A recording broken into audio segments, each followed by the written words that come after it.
மனுஷன் தன் வாயின் பலனால் நன்மையை புசிப்பான். துரோகிகளின் ஆத்துமாவோ கொடுமையை புசிக்கும்.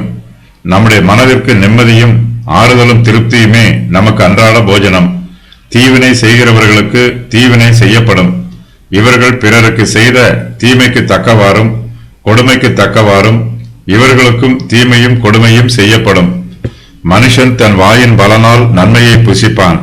நன்மையான காரியங்களை யோசித்து நன்மையானவைகளை பேசி நன்மையானவைகளையே செய்கிறவர்களுக்கு அதிக நன்மைகள் உண்டாகும்.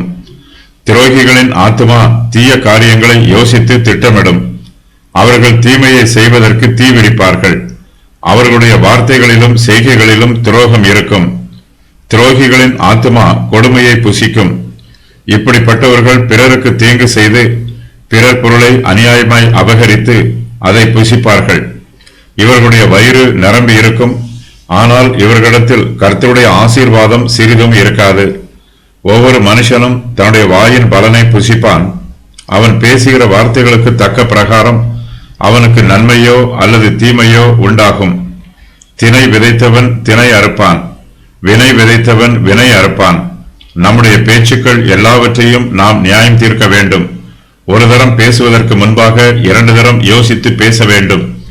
நாம் பேசுகிற வார்த்தைகள் நீதியானவையா அல்லது அநீதியானவையா என்பதை நாம் யோசித்து தீர்மானித்து அதன் பிரகாரம் பேச வேண்டும்.